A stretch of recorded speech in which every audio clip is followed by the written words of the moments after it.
Malacanang assures that there will be no whitewash in the Board of Inquiry's investigation into the killing of 44 elite policemen by Moro rebels in Mamasapano, Maguindanao last January 25.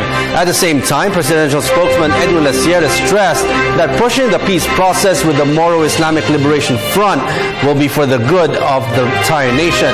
Rocky Ignacio reports. Malacanang stands firm that there would be no cover-up in the investigation by the Board of Inquiry on the killing of 44 Special Action Force members in Mamasapano, Maguindanao. Presidential spokesperson Edwin Lacerda says it would be a disservice to attain justice for the bravery of the PNP's elite force. Dubbed as Fallen 44, the staff members were part of the government's operations to arrest international terrorist Marwan and Basit Usman in the area.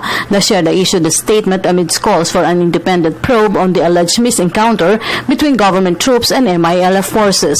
The police is investigating themselves that the findings may not be credible. That is pretty unfair, and I think that is sad that people would say that, considering that it's the police force that lost lives. It's the institution that has lost precious people. We will do injustice to the fallen 44 if there is such a thing, and that's the reason why if you want to give justice to the fallen 44, any investigative body, whether it's the Board of Inquiry, the Senate, and the House, should really seek the truth. That's the minimum requirement. The palace official reiterates that there will be no alternative for peace in Mindanao. Malacanang earlier acknowledged the importance of talking peace with the MILF in spite of the incident. This is a period of grief. It's a period of mourning. It's a period of we are rending our garments out of anger, out of frustration. But the alternative to there is no alternative to peace. It's too costly for us. You know, Gandhi said that an eye for an eye only makes the world go blind. It's very difficult. Statements calling for peace is very difficult at this time. But the reality is, if you do not go through the peace process, if you are not able to attain peace, the alternative is just too costly for us, and I mean all Filipinos. Lacerda, on the other hand, encourages the MILF to show its sincerity and as partner to attain peace and development in Mindanao. We have said that the MILF must demonstrate its sincerity, that they are full partners in the peace process. We certainly will encourage them to help us find things that we need to search for the truth. What those are, what the mechanisms are. We have said that we will investigate and look for those who have been responsible. And Secretary Laila de Lima has preparing some charges also. We would expect MILF to show good faith and sincerity.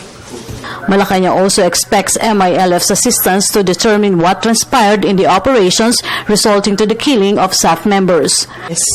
We would hope that part of their good faith is to show us, let us know also what happened, the truth, and we would like also, if we want to seek justice, the kind of justice that we want is a justice that seeks accountability. Lacerda assures that the provisions of the peace talks are based on the Constitution and would be beneficial to both government and MILF. The whole idea of Bangsamoro Basic Law going through the legislative process is to ascertain the parameters of the Bangsamoro juridical entity as well as relations between those people who will be living within that entity.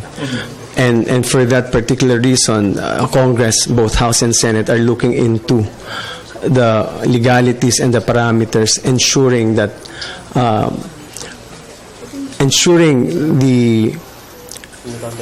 that no one group will be favored. Meanwhile, Malacanang sees no indication of unrest in the PNP and AFP after the unfortunate incident in Mamasapano. This administration has done so much reforms in terms of providing mission essential equipment and providing as well housing for them. Their concerns, their welfare is one of the things that we have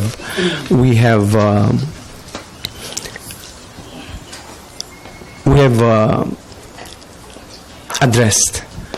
And so itong mga haka-haka na kudeta or may mga unrest, siguro ang mahalaga rito we're going to seek the truth. We're going to seek why this unfortunate incident happened. And maybe from there we'll be able to find resolutions. Maybe we can find answers and moving forward actions that should make sure that these things should never happen again. For the People's Television, Rocky Ignacio.